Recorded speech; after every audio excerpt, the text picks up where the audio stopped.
Welcome everyone to the Nature Conservation Council and Climate Action Monaro Environmental Electoral Forum for candidates standing in the state by-election for the seat of Monaro. I'm Jo Oddie, I'm President of Climate Action Monaro. We are the climate action group for Snowy Monaro. We have 69 members and we have been going for 11 years. We still have lots of work to do. Tonight, we are co-hosting this event with the Nature Conservation Council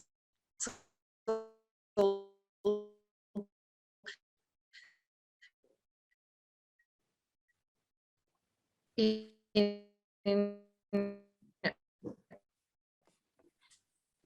need to take which is New South Wales and Climate Action Monaro. I would like to acknowledge traditional owners of the Narragansett Nation, from which I'm calling tonight, their elders past, present and emerging.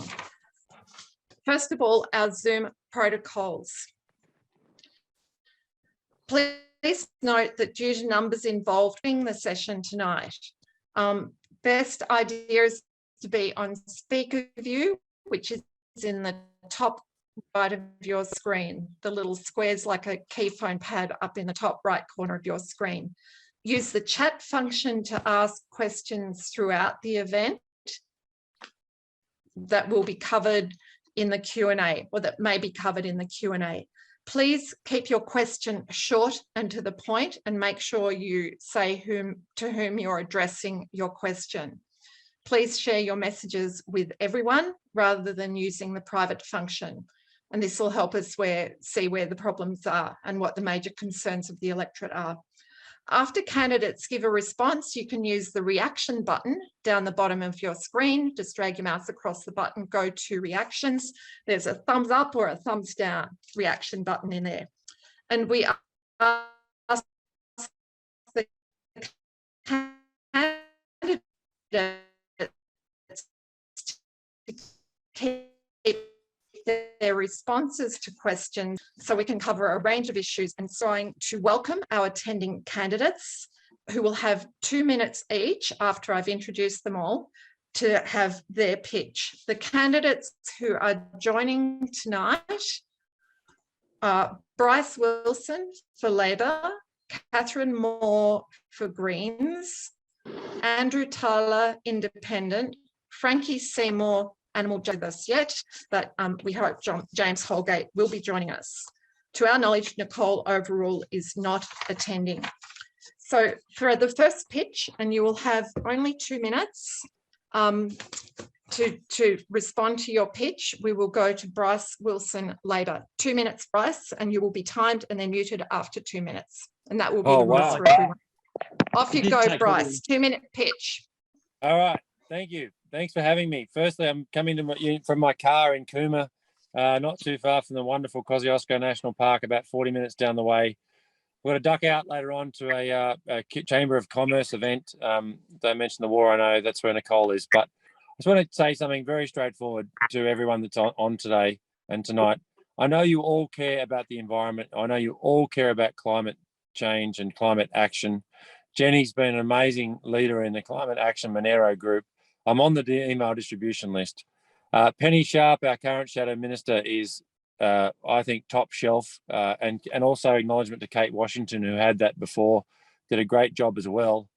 I think the take home for me is, as I've said on everything, if you're not happy with where the government's going, if they're not doing enough on climate action, if they're putting the Kosciuszko National Park and our probably national parks across the whole way under risk, don't vote for them. And more than that, if you're passionate about it, you've got to tell your family, your friends and everyone not to vote for them.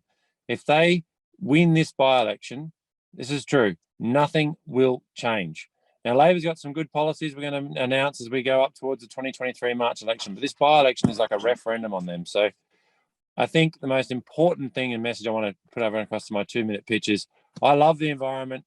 I love my family and my daughter. I want to make sure that their environment is clean, green, and sustainable. So I want to take that forward. So we need to make sure we send a message on the 12th of February that we're not happy with the lack of progress and all the land clearing and environmental degradation.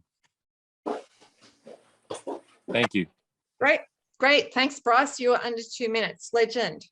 over to Catherine Moore of the Greens for your 2 minutes. Hi, Joe. Thanks very much. I'd like to acknowledge that I'm coming to you today from Ngunnawal land, on unceded land. Normally, I live on Yuin country, and regardless of where I am, I pay my respects to past, present and emerging elders. I live there in a large amount of bush, about 100, well, for me it is 125 hectares. I've been off the grid for the whole time I've been there. I built an earth house in the 80s and I absolutely love it. And I was in a small section of the Currowan fireground that did not get burned. So I was incredibly lucky. I believe that the Greens have the best policies to take us forward, and a lot of people agree with that. But unfortunately, the word doesn't get out, thanks to Murdoch media and others, that's where we're coming from. We stand for looking after the earth, looking after people, real democracy and peace and non-violence. We don't take our lead from the fossil fuel industries because we don't receive any donations from them. People may have seen the reporting from last week where $2.1 million was received by the LNP and the ALP alone. LNP got 1.3, Labor Party got just under 800,000. And that didn't include the dark money from the small donations that are also handed over in their multiplicity. So the Greens take their lead on environmental issues from environment groups and NGOs such as yours. We take the lead on policies for housing, for example, from NCOS, etc. We rely on people who are experts on their field to develop our policies. We have fantastic policies at both state and national level. I'll be quoting from some of them tonight, but to save a bit of time, I would refer you to our entire national parks policy, and that's it. Okay, I'll stop. Thank you. Great, thanks, Catherine. Good work. I think we don't have James Holgate in the room. Is that correct? Yep. Okay, so now to Andrew Taylor. Andrew, your 2 minutes. Unmute. Yes. Good evening. Andrew Thaler, father of 5 kids, 48 years old, live in Nimmitville, middle of the electorate, independent. I own a solar farm with my wife. Actually, we own several and we propose to build another one. So Climate Action Monaro needs to actually engage more productively with me, having sort of been quite rude and separate. So I've always been calling out Climate Action Monaro since you sort of made it abundantly clear that you didn't want to be friends. I know you want to build a solar farm. I actually know how to do that. I know all the people that build them. One of the processes we're engaging in at the moment is looking at new ways to have more renewables. And one of the ways to have more renewables is to have more load. So I've already designed one such system, which was a reactive data center, which is down in Launceston, Tasmania, which has been built now. We are actually looking to build another 10 megawatt reactive load in Tasmania, along with a 2.5 megawatt reactive load in Nimmitville as part of our solar farm. Climate Action Monaro should actually work with me and invite me to your meetings and include me. Yes, I'm independent. Yes, I have different views. And no, I do not believe in the COVID silliness and I will not wear a face mask. I thank you for coming along this morning, but maybe you should print your posters on paper because a lot of my friends thought that was quite a curiosity and they enjoy your willingness to consider that. But you want to lead by example. That's what I do. Bryce, I hope you actually call out the Coomera Chamber of Commerce tonight for not inviting all of the other candidates to their little meeting. It's getting a bit tired now, but thank you to Climate Action Monaro for extending the invitation to all candidates.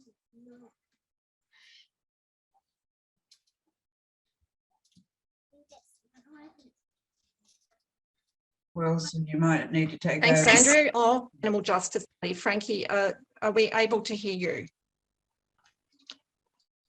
Frankie Seymour.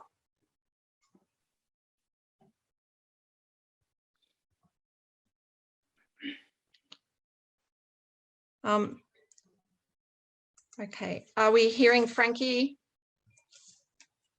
No, it's still having problems with sound. So thank you for those 3 pictures. Apparently James is coming. Let's wait for, well, we won't wait for James. We will just keep moving on.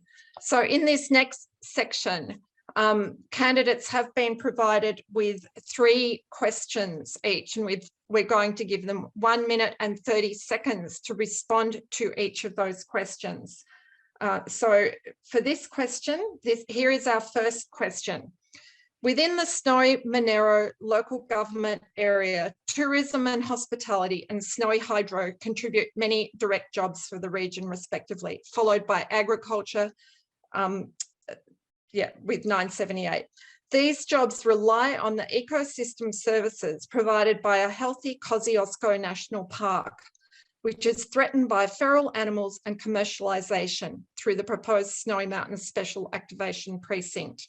Given the importance of Kosciuszko National Park to these key economic contributors, what will you do to ensure the integrity of this national park is maintained?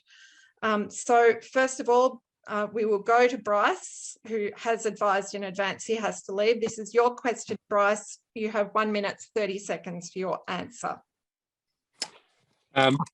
Well, I think that this goes to your question. It's spot on. Without the Kosciuszko National Park as a healthy, wonderful jewel in the crown, the rest of the show falls over.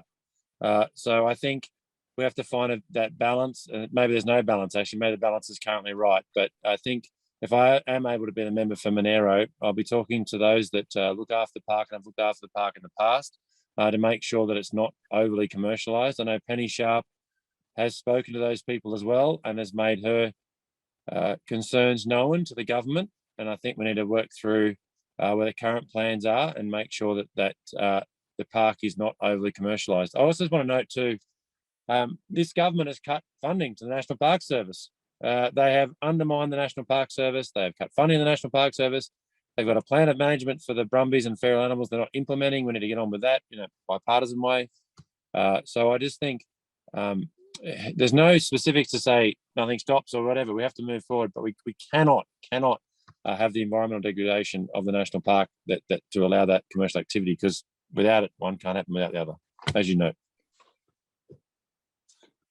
Okay, thank you, Bryce. In under your minutes, 30 seconds. Now to Andrew Thaler for the response to that question. Let's go. 1 minute 30 now. One of the issues, Climate Action Monaro needs to actually work out what it's focusing on, and sort of verging off into these green things where you want to try and make a hit at the National Party and what have you.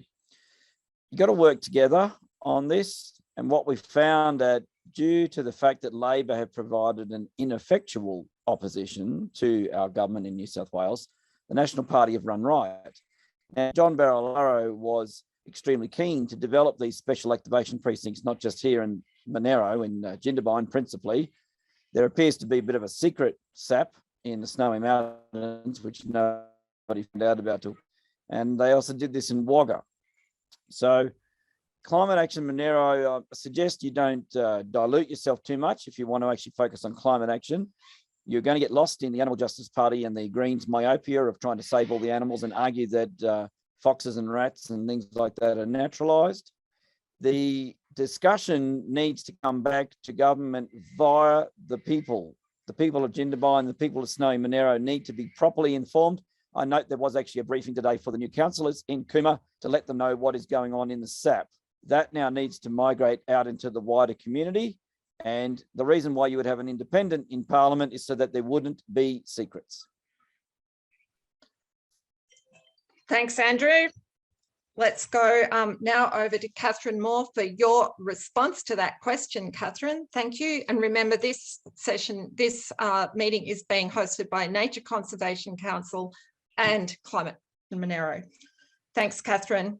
Well, first of all, we're not going to have a healthy Kosciuszko National Park if we continue to ignore the huge threat of climate change to it and everything. In regard to the Special Activation Precinct, it's crucial that it's monitored so that it's environmentally as well as socially and economically responsible and beneficial for the whole region, but also that extreme care is taken in relation to any development in the national park, because it quite easily it could destroy the soul and the integrity of the park. Just a quick word on funding of national parks, because my other point for this is, in addition, we need to properly resource national parks. 120 million was cut from New South Wales national parks in the 2016-17 budget, with about 100 rangers losing their jobs. In the 2019-20 budget, 80 million was cut from the department overseeing parks. The biodiversity budget for the current financial year mentions national parks in relation to walking and tourism in national parks, but otherwise I can't find reference to national parks funding.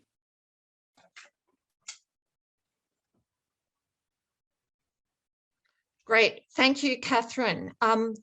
Thank you to the three of you for your responses. Just to let you know, Frankie has left the meeting. Frankie Seymour has left the meeting, and her responses to the questions will be posted in the chat. So now on to the second question, which is, bushfire seasons are becoming longer, hotter, and more dangerous. And yet the New South Wales Government continues to approve coal mines and gas power stations that are incompatible with net zero emissions by 2050. Would you support a climate act or something stronger to ensure that today's government decisions don't derail our zero emissions goals and our children's chance of a safe climate future? I'm thinking Bryce is still in the room. No, I'm here. Do we I'm have here. to? Yeah. Okay, I'll go to you, Bryce. Joe, you're doing a great you're job. leaving. Sorry, yeah, you're doing a great job. Apologies about that. Has dropped out. All good. Yeah, so look, Labor has committed to zero net carbon by 2050, legislating that target so that it actually is, we're held to account to that. I don't think I can, at a by-election frame, make a commitment or anything about legislating at this early stage. Obviously, that we with Penny Sharp, but I can say if I am elected in Monaro, and the voters of Monaro do send a message they want better climate action and better environmental management, then I'll obviously be working very closely with Penny in the lead up to 2023 and what we take forward in that space. So I can't give you a sort of a legislative commitment tonight. No, probably no surprise there, as just a candidate for the whole Labor Party, but I certainly will be working with people to take forward what we think is required to achieve what we need to do. Okay, thank you, Bryce. Okay, over now to Catherine Moore for your 1 minute 30 on this question. Well, hopefully it'll take less than that. Yes, I think that's what is needed. And in addition to it, or even as part of it, maybe all the measures that we're proposing in our really comprehensive both New South Wales and national policies. But I also want to take this time to point out that 114 new coal, oil and gas projects are being supported by the LNP, and the Greens in the Parliamentary Library this week commissioned the Greens commissioned the Parliamentary Library, and it was released this week, the findings, that if all those projects go ahead, there'll be 2.5 times more emissions than we're already emitting. So something has to happen to curb this and curb the insatiable desire for the two major parties to keep approving and not getting to zero emissions sooner. Great, thanks, Catherine. That's it? Yep, thank you. Great, thanks, Catherine. Over to Andrew for your response. Well, what we're seeing is obviously an increase in the extent and severity of fires, which is starting to help force the national park areas to become monocultures, more mountain ash rather than a mixed species. That, as I outlined this morning, does make it hard for the wider range of natural animals, native animals to live. So they can't keep up with that sort of pace. A lot of that comes down to the lack of funding or removed funding. It also comes down to a perception that maybe government was quite happy for some fires, and that's not a conspiracy theory, but it's quite strong, that the New South Wales government was quite happy for some fires, particularly Cabramatta, where they might be able to clear out old legacy infrastructure to bring in new and use COVID stimulus as a smokescreen to then bypass regulation, exactly as we saw with the Future Gen project. So restoring firefighting, restoring cool burning, actually learning cool burning, encouraging our native people, our First Nations people to share their skills and their handed down experiences are going to be crucial. And that extends into our farmers and having a broader consideration about how we interact with that environment, the built environment, how much more encroachment or how much more do we lock it up? I retain an open mind, and I think that an independent would be able to work with both sides, but I think there would be furious agreement that we've taken our hand off the rudder and we've let things get out of hand. And now that we... Thanks, Andrew. Thanks, Andrew. That's your answer. Thank you. Thanks for your response. We'll now go to our third question. I see I'm here now. James Holgate has joined responses to questions. So maybe we'll have 5 people for this question. Let's give it a go. And then we'll go to James Holgate's pitch. So this third question is, in the Monaro electorate, the biosecurity of our farmland and national parks are at great risk from feral animals and weeds.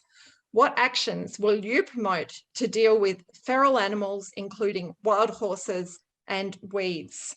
And I will go for this question to James Holgate. Over to you, James. Let's hope that we're able to hear you right. Thanks very much. Yes, the reliability of IT is inversely proportional to the number of people watching and the urgency.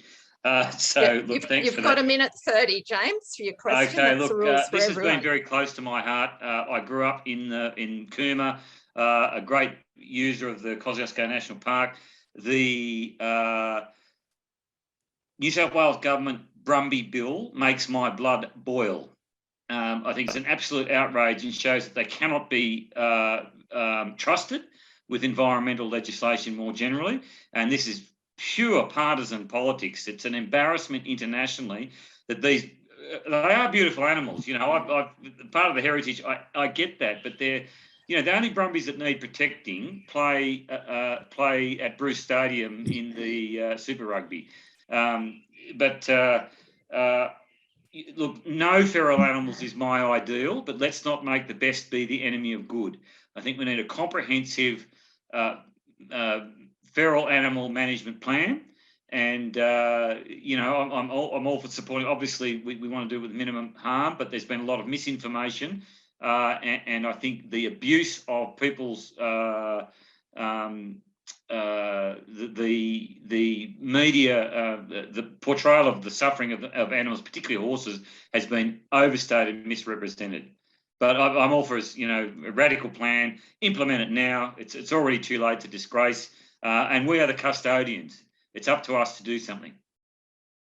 Great. Okay, thank you, James. Now to Frankie for your answer to that question. Yeah. 1:30.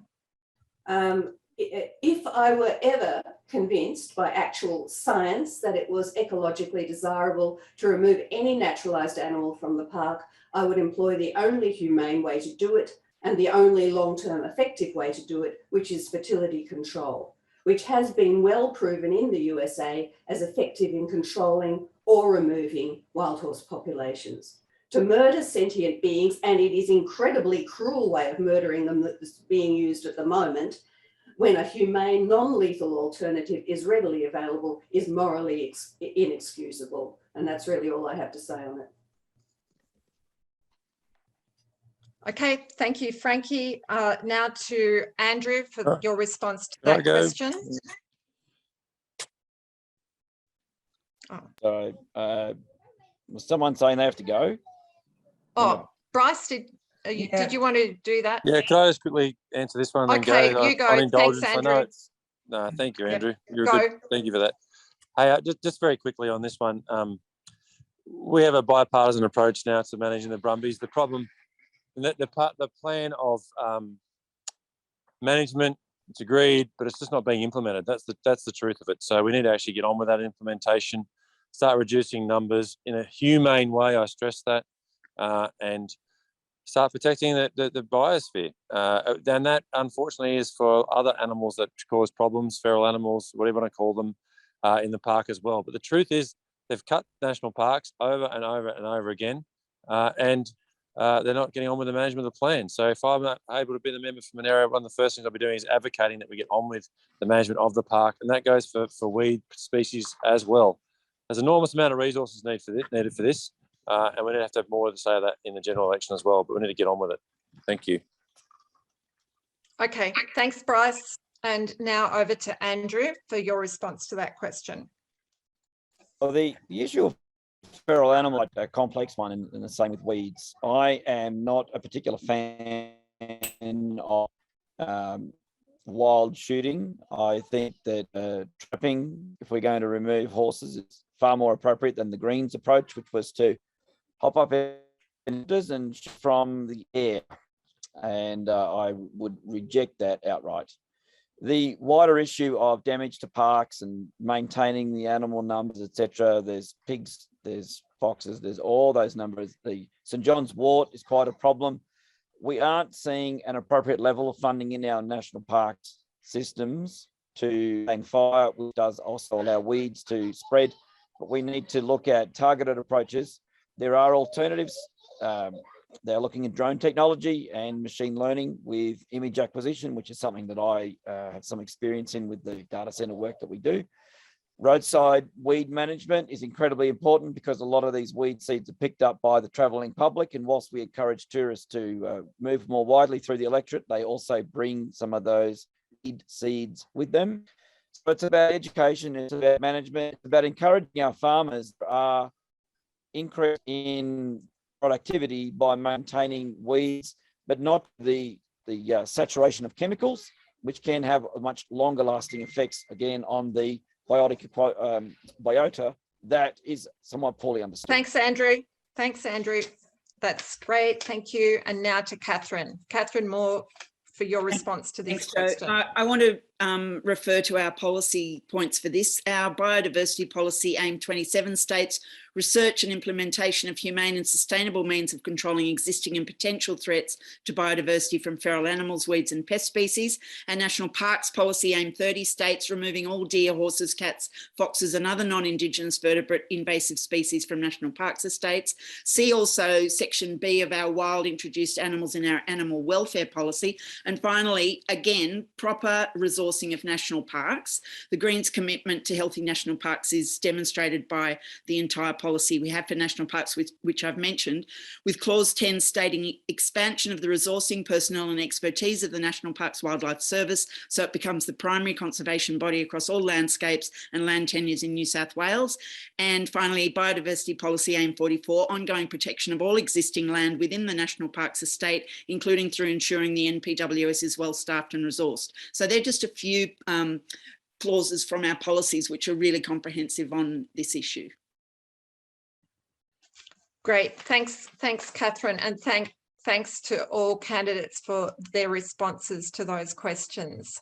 Now I'm going to go backwards a little bit, and this is an opportunity for James Holgate to do his 2-minute pitch.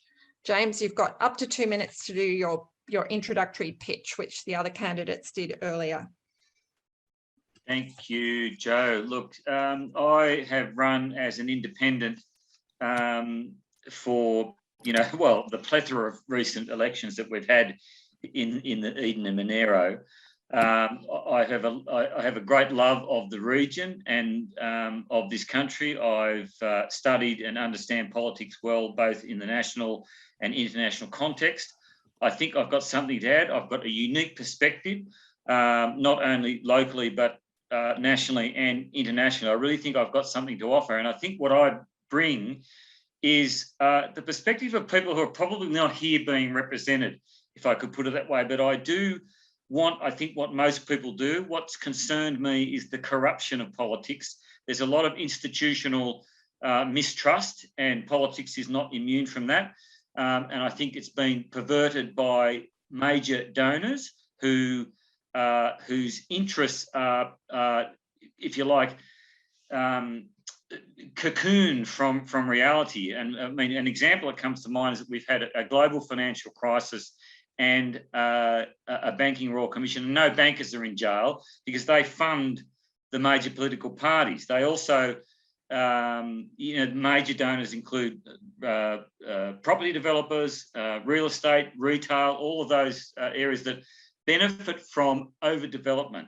I'm here to represent voters and Australians' interests. And it's a pretty simple message. I was approached by the Sustainable Australia Party, in fact, to compete in this election, but I was considering where to send my preferences in the Eden Monaro by-election, and after speaking to the Sustainable Australia Party, realised how closely aligned their ethics and interests are with mine. So it was a very easy. I can get on board with protecting the environment, stopping overdevelopment, and stopping corruption. Thanks, James. Thanks, James. That was your 2 minutes. I'm being mean tonight. I'm the bad cop in the room. Thank you. Frankie, would you like your 2 minutes? You dropped out earlier. Over to you for your pitch.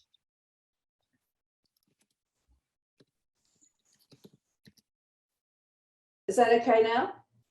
Yes. Can you hear me? Good. All right. Sorry about that. I couldn't get the sound up before. Well, I'm a... yes, 2 minutes.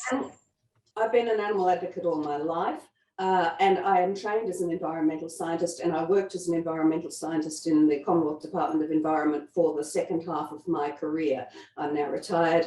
And when I talk about the changed or the destroyed ecosystem of the park and the fact that what we have now is a different ecosystem, and you can't mess around without quite potentially doing more harm than good, you may kill the very species you're trying to save. The Animal Justice Party represents the interests of animals. I'm here for the animals, but I also firmly believe that, and for all the animals, that all of the native animals in the park, as well as the naturalised animals, and I'm here for the humans because human and animal welfare are inextricably linked. Environment, human welfare and human justice and animal justice and are all inseparable, and I'm mainly here for the animals, and I'm actually here for the animals and for the ramifications they have for the environment and the needs of the environment and the welfare of people. I don't really have much more to say than that. It's mainly this naturalised animal issue that bothers me, because not only is it incredibly cruel to herd wild animals into trucks and take them to an abattoir, it's much more cruel than even shooting them from helicopters, more cruel than that. It's an awful thing to do to animals, but it's also incredibly dangerous to the ecosystem that you've got in the park now, which has already been destroyed by grazing and shooting and thanks, Frankie. Thanks, Frankie. Time's up. Thank you. So that's your 2 minutes. Thanks, Frankie. We'll now go to open Q&A. So keep those questions coming. And we're going to work through those questions from the chat. The first question is to all candidates. What do you see as the greatest opportunities for the Monaro to contribute towards emission reduction and carbon drawdown? What do you see as the greatest opportunities for the Monaro to contribute towards emission reductions and carbon drawdown? Let's go to James for that one to start.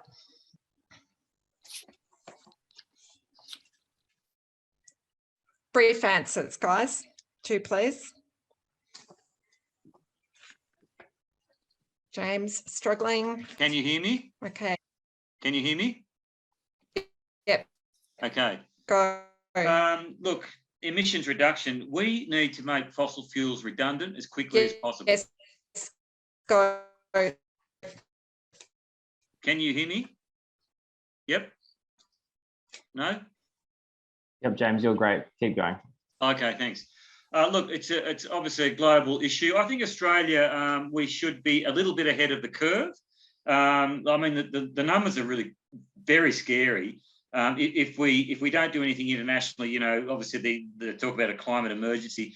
But realistically, I'm up for results. And if Australia stopped doing any emissions 100% now, stopped all industry, I think that the numbers are about 0.25 of 1 degree difference in 2100. So it's a global issue. I think the Monaro can join in innovative practices that make fossil fuels redundant, and we can become a clean energy superpower. And that might be using solar and wind energy, and in fact gravity. I mean, I'm a bit of a child of the Snowy scheme, and I know that's a bit controversial about the cost benefits of environmental impact of Snowy versus other technologies. But again, I think a lot of the measures that we're doing now are subsidising wealthy people through solar panels, electric cars and so on. We can get better outcomes, we can get better bang for our buck, and internationalise action to actually not just reach zero emissions, but have a net negative effect by exporting energy through clean energy and ammonia and so on. So let's get a bit real, let's get real action substantive. Joe, you're just on mute. Okay, that keeps happening. Thanks, James. Who else would like to respond to that question? Catherine, over to you. I thought we had to respond up in the question area, so I've been doing that already. So I said to Margaret, first of all, more community-owned local renewable energy production would be a good start, but also we need to, in the Monaro in particular, there's been a huge destruction of native grasslands.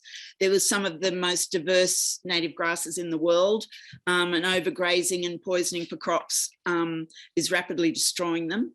And of course, sorry, can you just, yeah, okay, so that's mainly what I came up with to start with. And of course, farming is just not going to happen if we don't stop climate change and global warming. Okay, thanks, Catherine. Andrew? Basically, I don't want to stand in the way of reactive development. So if there are some suitably located wind farm opportunities or solar, quite often the Greens just outright oppose it. So if you want to actually reduce carbon, you're going to have to be smart. We're going to have to look at low carbon concrete. We're going to have to look at ammonia. We're going to have to look seriously at electric vehicles, and to actually have a domestic electric vehicle fleet, we will probably need to triple. We will probably need Sounds to like triple a phone. the grid. Oh, it hasn't stopped. Don't worry, it hasn't stopped. But we also can use the grid in much more smarter ways. Like I said, with the smart data centers, the reactive load, if we use more, we can produce more. It's a very complex answer, but we can make a start. Okay, great. Thank you. Let's move on to another question.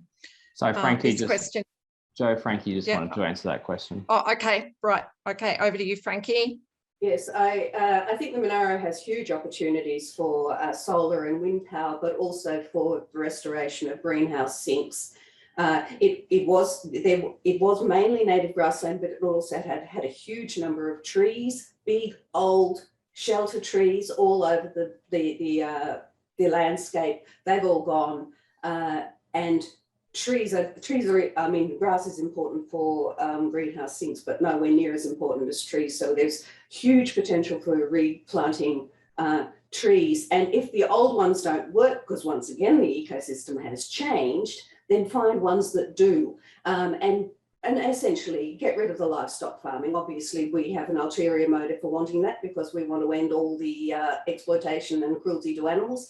But just from a purely environmental point of view, we really need to start getting the sinks revegetated, as well as using land that has been absolutely made impossible for vegetation with wind farms and solar farms. Okay, thank you, Frankie. Moving on to the next question from Rachel. What will you do to stop the destruction of native vegetation in the state for agriculture, mining and development? Let's go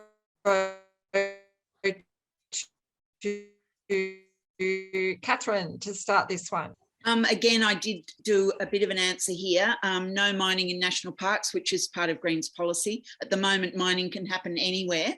no matter what's going on above the soil, as people know, strengthening or rewriting native vegetation laws, because they've been so weakened that it's frightening to see the amount of clearing that's going on at the moment. And in some areas with what people see as the threat of their land being rezoned to E4, but it hasn't happened yet. There's been preemptive clearing just so that they can get it in before that happens. We've lost so much after the fires that we just need to do everything we can to rebuild, replant, and also incentives for people to protect vegetation on their holdings would be a good plan too. I'm not sure if I mentioned in my presentation, my 2 minutes, that I made a conservation agreement with the state government a couple of years ago for 3/4 of my place. And although I haven't applied for any yet, you can get grants. Great. Thanks, Catherine. Over to Andrew. Well, I actually oppose your E3 zones, E4 zones. One of the problems is when you start dictating to landowners what they can and cannot do on their land, they start to resent or they start to lose care. If you want landholders to engage, then you need to actually respect the landholder and assist them, help them. And that's not to say that they need grants, just let them show you how they think they can use the land, and quite often you might be able to show them improvements. One of the best ways to encourage more forest is to allow private forestry agreements. It might seem counterproductive, but if you actually use the private forest arrangements, you'll find that a lot of landholders will actually develop the forests to be selectively logged in future times. So you can either have grass or you can have some forests, because both are primary productions. It's a complex issue, but I think it works between the landholder having a productive discussion with any regulators or the public. Thank you. Let's move on to Frankie for your response to that question. I think we need a combination of stronger regulation against clearing land on private property or anywhere else. And I think the Biodiversity Conservation Act needs to be repealed and replaced with something actually useful. But I think the main thing is incentives for landholders to move to more humane, more sustainable farming practices, which would certainly include restoring as much as possible of native vegetation, or at least vegetation on their properties. I think that's actually one of the main things I would be looking to do if I was elected, is to get in place a system of proper incentives for farmers to get out of the cruel business and into the useful business. Okay, thank you, Frankie. Over to James. Thanks. There seems to be a sort of city-country divide here. Landholders have a great interest in protecting the land themselves, and good environmental land management practices are helpful to farmers. And that's been shown over and over again, that if you look after the land, it actually becomes more productive. I'm a bit concerned that there is a bit of a patchwork, or even islands, if you like. National parks have become islands. Certainly our policies are, a central plank is to protect the environment, and ensuring biodiversity, I think, is necessary. We don't even know the species that are out there. We don't know what we don't know. Excuse me. But no, certainly practices, anything that can encourage not just stopping clearing, but regeneration. And, you know, we are now the custodians of the land, that we are in what they call the Anthropocene. We can, in fact, improve land, I think, if it's well targeted, and we can combine economic policy, jobs policy, land management, and so on, with an integrated, comprehensive approach that will lead to far better outcomes. It's eminently achievable. And it is a challenge, but I think it's one that we can rise to. And I think it's what people actually want. And where vested party interests go against good policy, I think as I said, the process can be corrupted. But I think we're all largely in agreement. Okay, thank you, James. Moving on to the next question, and it's a follow-up question to this one. What is the stance of candidates on the proposed Royalla Quarry? The stance of candidates on the proposed Royalla Quarry. Let's go back the other way. James, over to you. Royalla Quarry, I can't say I'm completely up on that, but I suppose a Royalla, in Nick Gaines, a Royalla Quarry that has a better environmental outcome than the similar quarry in, say, Brazil or North Asia or somewhere. If there's a demand, people will buy it. Anyway, look, I won't say too much other than if it's managed well and it has demonstrable economic benefits and the environmental impacts are managed, which I haven't seen happen. Generally, there's a lot of lip service paid to, and we've seen it here in Queanbeyan and Googong. Developers put in money to ensure outflow doesn't go into the river, and it hasn't been managed. It's basically, you know, they don't live up to their expectations. So I'd need to look at it very closely. But if it can be managed successfully, anyway, let me have a look at it. Thanks, James. Over to Frankie on the Royalla Quarry.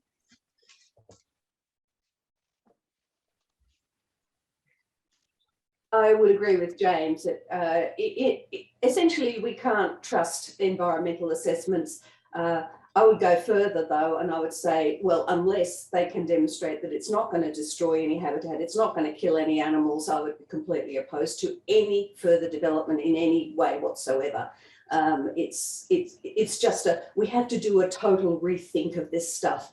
We have to find ways of doing it without harming others and without destroying our life support systems. And a quarry at Royalla, maybe it could be done in an ecologically sound way and a humane way to the animals that are living wherever they're planning on putting it. I know nothing about it. Maybe it could be done, but I wouldn't trust the laws at the moment with it. I'd say basically that we should be just saying no to anything that can't be demonstrated to be environmentally sound.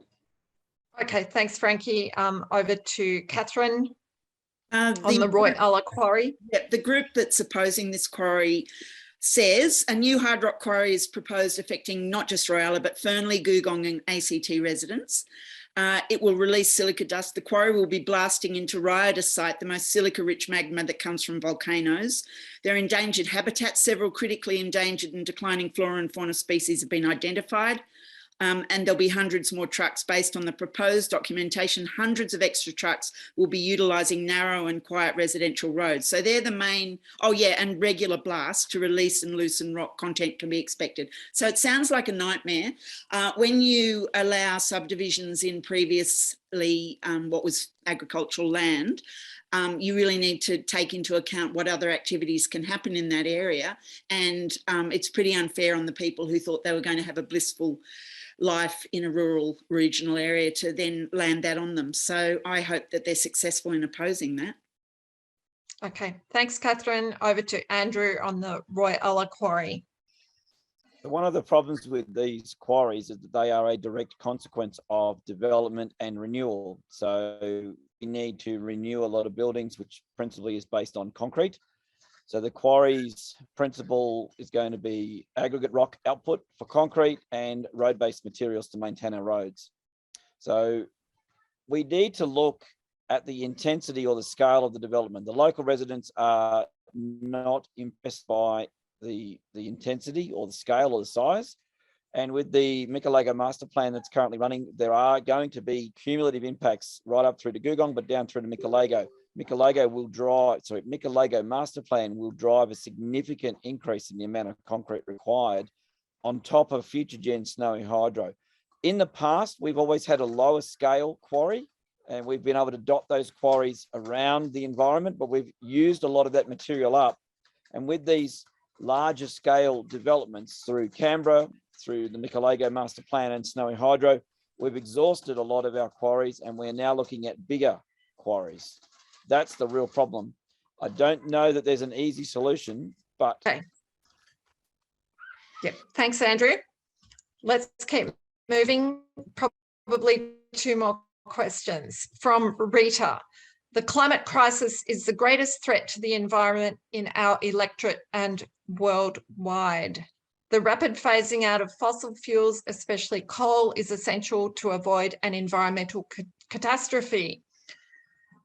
And there's massive amounts of greenhouse gases being emitted. If elected, how will you work towards ending the approval of further fossil fuel projects in New South Wales? Let's go to James. Thanks. I alluded earlier to we need to get a bit fair income. I mean, if we stop doing everything, you know, the difference, the negligible, they keep talking about an emergency, but there's no right and wrong. There are trade-offs. Okay, now if we stop doing everything, 0.25 of 1 degree by 2100, they keep talking about a climate emergency. I'm not convinced by the extreme views of either side of these arguments, and I don't think it's politically realistic to say let's stop doing everything and let's stop using fossil fuels right now. It's just not politically achievable.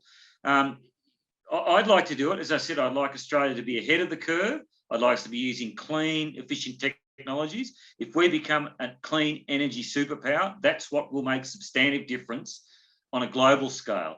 I mean, developing countries, there's a direct correlation between energy use and standard of living. And if you increase standard of living, people they're more concerned about things like habitat, clean air, and those sorts of things. So that, you know, as I said, there's no right and wrong, but there are trade-offs. We should be ahead of the curve. We should be innovating. Thanks, James. Over to Andrew on that question. How will you work towards ending the approval of further fossil fuel projects in New South Wales? I look at this from a more pragmatic sense. If I look carefully, I was looking at some of the charts, you can get some of these price graphs that give you real-time data, and you can see there it's quite erratic. The price actually goes negative in South Australia, so the price goes to minus $200. No one's going to build a coal power station if they see more negative prices. So it's going to be an economic approach that when you evaluate a coal power station and all of the input costs and a declining subsidy from state governments, they will become uneconomic at the point of financial commitment. So we can see more renewables deployed, storage, hydrogen,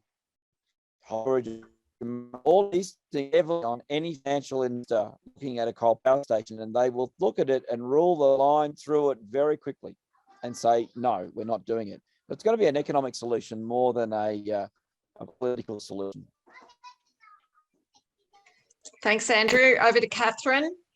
What will you do to end approvals on fossil fuel projects in New South Wales? As I said to Rita in the stream, continue the work the Greens have been doing in elected positions for years, and they have been at the forefront of trying to get climate action, including stopping corporate donations, because once political parties aren't being funded by fossil fuel industries to do their bidding, then things are going to be very different. We need to, even the coal industry knows itself that the end is nigh, and we need to work with them for what is often called a just transition away. And coal is bad for not just greenhouse gas emissions. It makes people sick. The people who mine it get sick. The people who live in the areas where the coal is being mined get sick. And not to mention, you know, the greenhouse gas emissions, which cause the climate change, which cause the extreme weather events, and hot and cold, which kill people. So there are a whole lot of reasons to do it. And why the hell aren't we? Well, we know, because our governments are refusing to. So yeah, why are we wasting this time? It's appalling. Thanks, Catherine. And Frankie, your response to that question.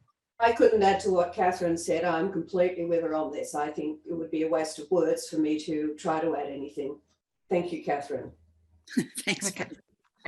Thanks, Frankie. Now to the next question. We've got 6 minutes left in this candidate forum. This question is from Jocelyn. Hi, Jocelyn. What is the candidate's position on stopping native forest logging to go 100% to softwood plantations on marginal agricultural land bought by Forestry that pays rates?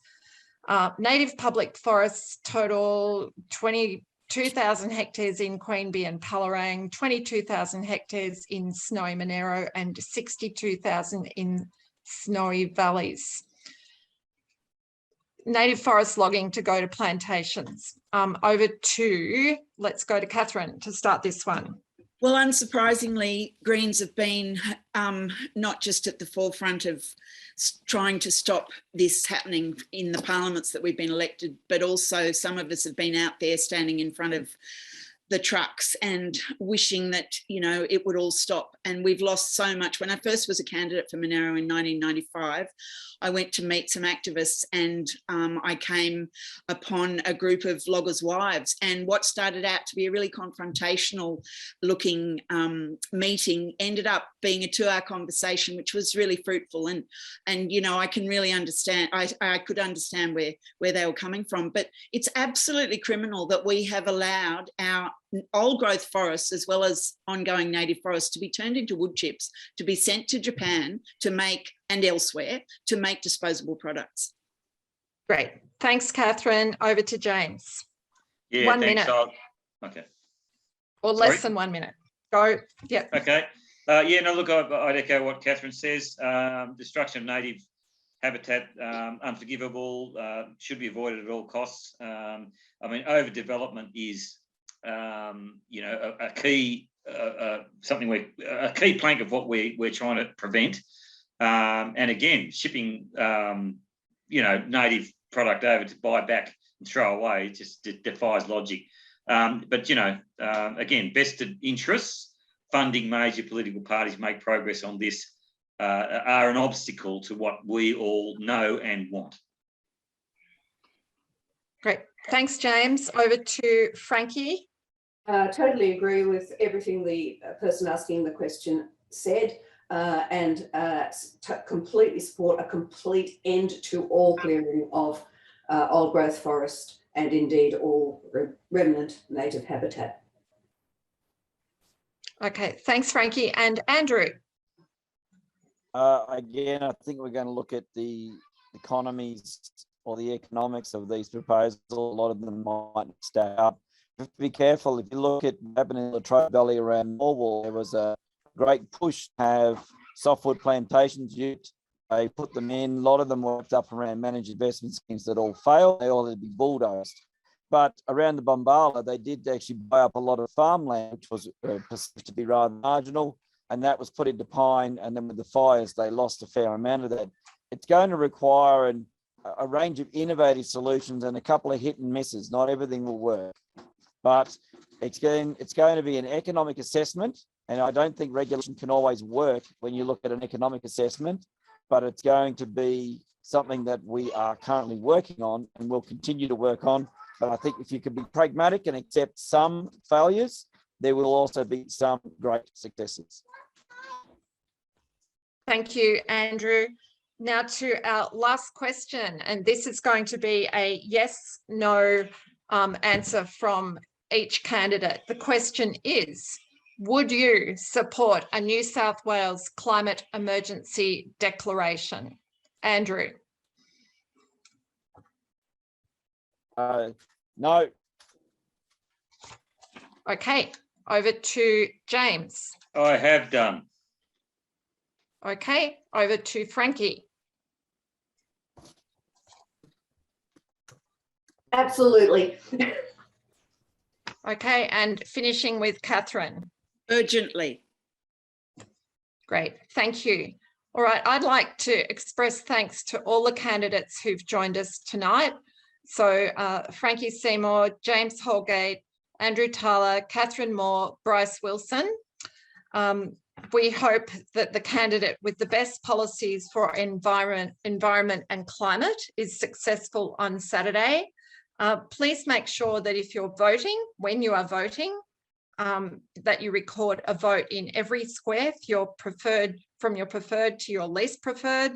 It's not a great idea to just put one number on the ballot paper or we get caught out by offshore preferential voting. So thank you to Nature Conservation Council for co-hosting this meeting tonight. Thank you to all participants and thank you again to the candidates. Let's see what we hear on the news on Sunday morning. Thank you. Good evening.